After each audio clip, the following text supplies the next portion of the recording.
There is a number in your financial life that someone went to considerable trouble to make sure you would never calculate. Not because the calculation is difficult, it is not. You can do it with a phone calculator in under 60 seconds. But because the result of that calculation, once you see it, changes how you see every financial product that has ever been offered to you in a moment of need. It changes how you see the storefront on the corner of the low-income neighborhood.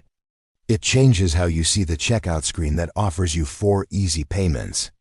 It changes how you see the credit card minimum payment. And it changes permanently how you see the relationship between the financial services industry and the people it claims to serve. The number is called the annual percentage rate, APR. You have seen those 3 letters hundreds of times. They appear on every credit card agreement, every loan document, every financing offer, every buy now, pay later screen. And because you have seen them so many times, in so many different contexts, attached to so many different products, there is a decent chance that they have become wallpaper, present, technically legible, and completely invisible. That invisibility is not an accident. It is the product of a deliberate design philosophy that the financial services industry has refined over decades. Disclose everything, explain nothing, and price for the gap between the two. Before we get to the math, and the math today is genuinely one of the most clarifying things I have put on this whiteboard, I want to spend a few minutes with the feeling that these products create. Because I think the emotional experience of needing short-term financial help is one of the most poorly understood experiences in the personal finance conversation, and it deserves to be named honestly before we start dissecting the arithmetic. Think about the last time you were genuinely short on money with a deadline in front of you. Not anxious about your long-term financial trajectory, short right now with something due. A utility bill with a disconnection notice. A car repair that has to happen for you to get to work. A prescription that cannot wait until payday. A rent check that clears before the paycheck does. In that moment, the calculation you are performing is not what is the most financially efficient borrowing option available to me. The calculation is what is standing between me and the immediate problem. And how do I get to the other side of this? The products that exist to serve that moment, payday loans, title loans, buy now pay later, rent to own, are designed to answer that question while making the second more important question as difficult to ask as possible. The second question is, what is this actually going to cost me? The answer to that second question is the number on the whiteboard. And the gap between what these products feel like in the moment, accessible, simple, fast, a bridge to the other side, and what they actually cost on an annualized basis, is one of the most dramatic financial gaps I know of. It is a gap that the industry has invested significantly in obscuring. And once you see it clearly, you understand something fundamental about how a financial system that is supposed to serve everyone has been calibrated, in a very specific segment of its product range, to extract the maximum possible return from the people with the fewest alternatives.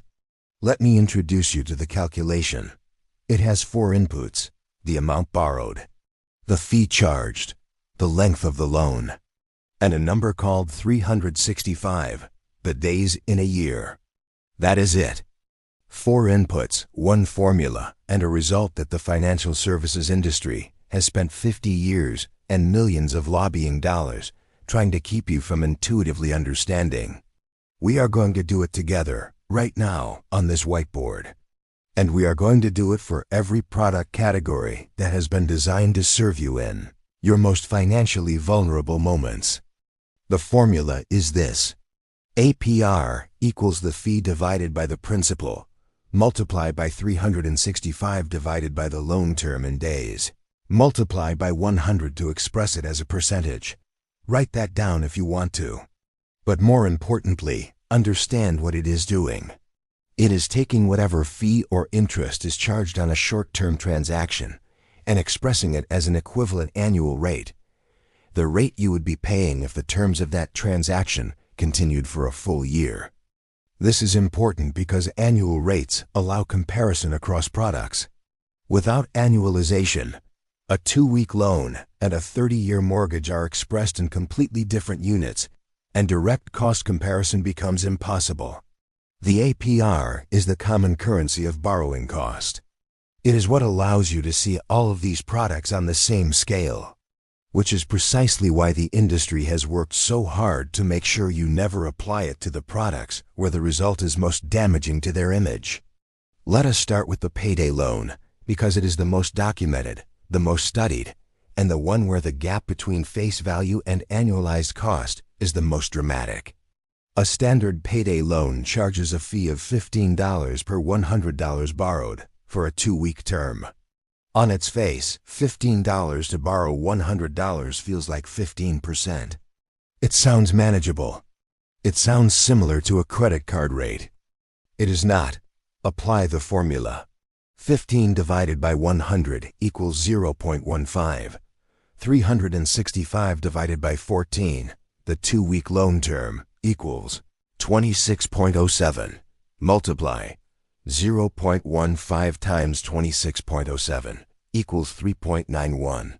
Multiply by 100, 391%. The annualized cost of a standard payday loan is 391%, not 15%. 391.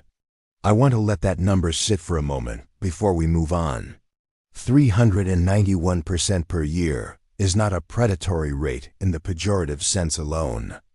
It is predatory in the mathematical sense.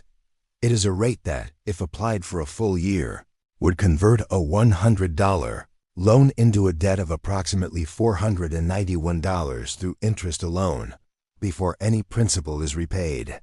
No legitimate investment product in the world consistently returns 391% annually. The people most likely to use a payday loan are the people least able to absorb a 3-100- and -90-1% cost of capital. That is not a coincidence. That is the business model. Now let us run the same formula on buy-now-pay-later. Because these products are newer, they are growing rapidly, and they have been successfully marketed as an interest-free alternative to credit. The most common buy now pay later structure offers 4 equal payments over 6 weeks, with no interest charged if all payments are made on time. On that basis, the product sounds genuinely interest-free. And for the subset of users who always pay on time, it is in terms of stated interest. But here is what buy-now-pay-later actually costs when a payment is missed. The penalty structures vary by provider, but late fees of $7 to $10 on a typical transaction of $100 to $200 are standard. Apply the formula to a missed payment scenario. A $10 fee on a $75 outstanding balance, 1 missed payment of 4 for a 14-day grace period. 10 divided by 75 equals 0.133. 365 divided by 14 equals 26.07. Multiply 0.133 times 26.07 equals 3.47 times 100, 347% APR on the missed payment event. The product is free if you are perfect. It is expensive if you are human. Rent to own is the category that produces the most dramatic numbers of all, because it operates on a timeline long enough that the total cost of ownership becomes genuinely staggering.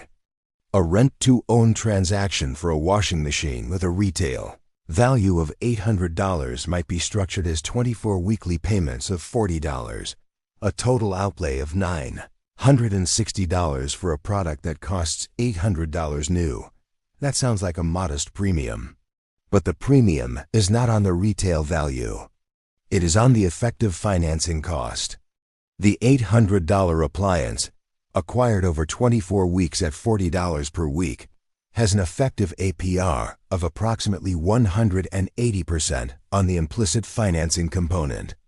For a television with a retail value of $400, structured as 52 weekly payments of $25, a total of $1,300, the effective APR exceeds 250%. Rent-to-own customers pay 2 to 3 times the retail price for the same goods available at face value to anyone who can afford to pay for them outright. This is the boots theory from a previous video operating in its most acute form. There is one more product I want to put through the formula, and it is one that most people do not think of as a high-rate product at all: the credit card minimum payment. Credit card interest rates are disclosed as a PR, typically between 20 and 30% for standard cards, and between 25 and 35% for retail and subprime cards. Those rates are high by any comparison to prime borrowing costs, but they are not in the same category as payday loans. What is in a different category entirely is the interaction between that rate and the minimum payment structure. If you carry a $2,000 balance on a card charging 24% APR, and you make only the minimum payment, typically 2% of the balance or $25, whichever is greater, it will take you approximately 12 years to pay off that balance, and you will pay approximately $2,050 in interest. On a $2,000 balance, you will pay more in interest than the original amount borrowed. The APR is disclosed. The consequence of the minimum payment structure is never shown to you. The disclosure and the understanding are two completely different things, and the industry has been extremely careful to provide the former without ever facilitating the latter. The 391% payday loan did not emerge from a free market in which informed consumers chose among competing products. It emerged from a specific regulatory history in which the financial services industry spent decades and tens of millions of dollars in lobbying expenditure to prevent the consumer protections that would have made it impossible. Understanding that history is essential to understanding why these products exist, why they are concentrated where they are, and why the solution is not, and has never been, better personal financial education for the people who use them. The legal foundation for high-rate consumer lending was laid by a Supreme Court decision in 1978. Marquette National Bank v. First of Omaha established that a nationally chartered bank could charge the interest rate permitted by its home state to customers in any other state. The practical consequence was immediate. Banks chartered in states with no usury caps, most notably South Dakota and Delaware, which removed their caps in 1980 and 1981, respectively, in exchange for credit card industry investment, could now export those no-cap rates nationwide. Within a decade, the credit card industry had migrated its charter operations to these states, and the effective national cap on consumer credit interest rates had been eliminated. By the mid-1980s, the consumer lending market was operating without a federal interest rate ceiling for the first time in American history. The payday lending industry emerged into this deregulated environment in the late 1980s and expanded dramatically through the 1990s. By 2000, there were more payday lenders in the United States than McDonald's and Starbucks combined. Their geographic distribution was not random. A 2015 study published in the Journal of Economics and Business found that payday lender density was strongly and specifically correlated with three factors: median household income below $40,000, minority population concentration, and military base proximity.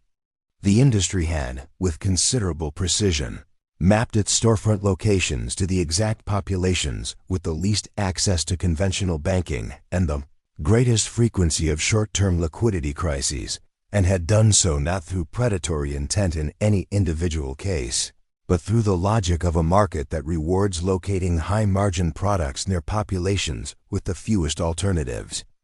The Consumer Financial Protection Bureau, created by the Dodd-Frank Act in 2010, specifically to address abusive practices in consumer financial products, attempted to regulate payday lending through a 2017 rule that would have required lenders to verify a borrower's ability to repay before issuing a loan. The rule was straightforward. The ability to repay is the most basic underwriting principle in any lending context. Mortgage lenders are legally required to assess ability to repay. Car lenders assess it. Credit card issuers assess it. The CFPB rule would have extended the same standard to payday lenders. The payday lending industry spent approximately $40 million lobbying against the rule. In 2019, the rule was gutted. The ability-to-repay requirement, the most basic consumer protection imaginable, was struck from the regulation. A borrower with no realistic prospect of repaying a payday loan without taking another payday loan can still be issued one today in most states. The loan term rolls over. The fee is charged again. The 391% is applied to a balance that was never meant to be repaid in the original term. And the industry records it as a successful transaction.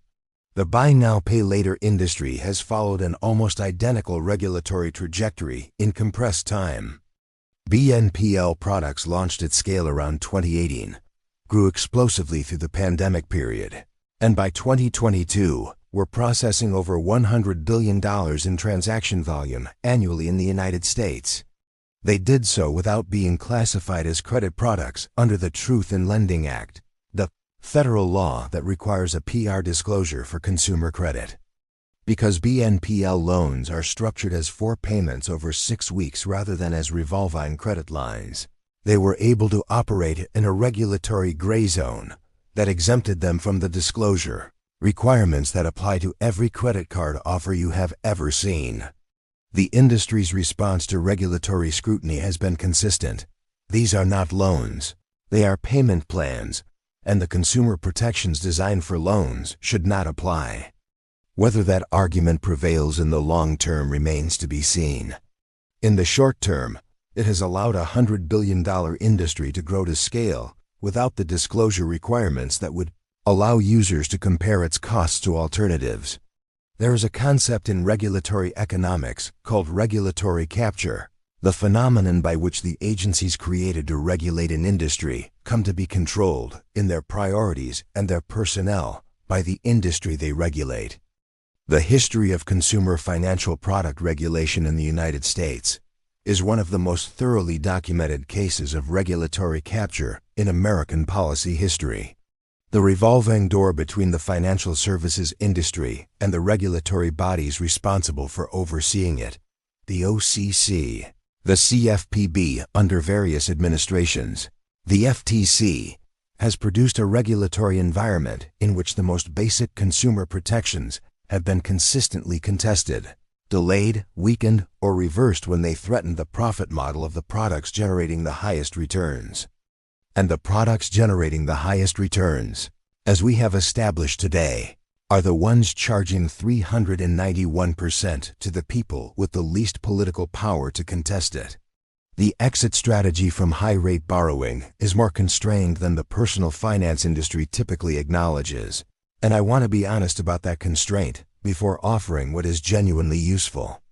The honest version of this section starts with the recognition that people who are using payday loans, rent-to-own, and buy-now-pay-later products are not making these choices because they are unaware that cheaper alternatives might exist in the abstract.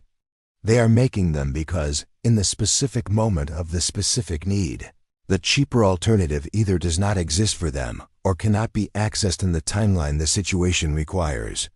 The solution to a 391% loan is not, in the moment, to find a lower rate product. It is to not need the loan in the first place. And the solution to not needing the loan is a buffer, which requires time, income, and the absence of prior crises to build. None of those prerequisites are guaranteed, which is why the structural response to predatory lending is not financial education. It is financial access, which means banks in the communities currently served only by payday lenders, credit products with underwriting standards calibrated to actual repayment capacity, and regulatory frameworks that do not allow 391% products to exist in a market that calls itself a functioning credit market. That is the structural argument, and it is correct. But it does not help you today in the gap between now and when the structural changes arrive. So here is what does help, organized honestly by impact. The single highest impact individual move available to someone currently in a high-rate borrowing cycle is to find and join a credit union. Credit unions are member-owned, not-for-profit financial cooperatives that are legally required to serve their members rather than maximize shareholder return. Their loan rates are capped by federal law at 18% APR. Many offer payday alternative loans, PALs, specifically designed as lower-cost substitutes for payday lending. Amounts between $200 and $1,000. Terms between 1 and 6 months. APRs capped at 28%. 28% is still expensive money. It is not 391%. On a $500 loan over 3 months, the difference between a payday loan rolled over and a credit union PAL is the difference between paying $300 in fees and paying $35 in interest. That is real money. And membership in a credit union, unlike access to a bank account, does not typically require a credit score threshold. The second move is employer-based. Many employers, particularly larger ones, now offer earned wage access programs that allow employees to draw a portion of already earned wages before the scheduled payday. The cost of these programs varies. Some are free, some charge a flat fee of $1 to $3 per transaction. A few operate on a tip model. At the worst, a $2 flat fee on a $200 advance is a 1% effective cost, compared to 391% for the payday loan covering the same need. If your employer offers an earned wage access program and you are currently using payday loans to bridge the gap between paycheck and obligation, this is a direct substitution that costs you almost nothing and saves you a very large amount. If your employer does not offer one, it is worth asking HR whether they have considered it, because the administrative cost to employers is low and the workforce financial stability benefit is well documented. The third move is the one that requires the most patience and the clearest understanding of what you are building toward: the emergency buffer. The research that we discussed in the Brain Wired to Stay Poor video showed that even a $500 buffer materially changes the cognitive experience of financial scarcity and reduces the frequency of crisis-driven borrowing. $500 is not a life-changing sum. It is not financial security. It is the difference between a car repair going on a payday loan at 391% and a car repair coming out of a fund you built specifically for this purpose. The arithmetic of building that buffer, even at $20 a month, even over 2 years, is more favorable than the arithmetic of rolling over a payday loan 4 times. The problem is that building a buffer requires having money available that is not already committed to an existing obligation. For households operating at or below the fixed cost compression threshold we discussed in earlier videos, that availability may not exist without a structural change, a reduction in fixed costs, an increase in income, or the discharge of an existing debt that is consuming the margin. I want to close this video with the thing that I think is the most important piece of all of this, and it is the simplest. The calculation we did at the start of this video, dividing the fee by the principal, multiplying by 365 over the loan term, multiplying by 100, takes less than 60 seconds with a phone calculator. It is not taught in schools. It is not displayed on payday loan signage in any jurisdiction I am aware of. It is not required to be shown as a comparison figure on buy-now-pay-later checkout screens.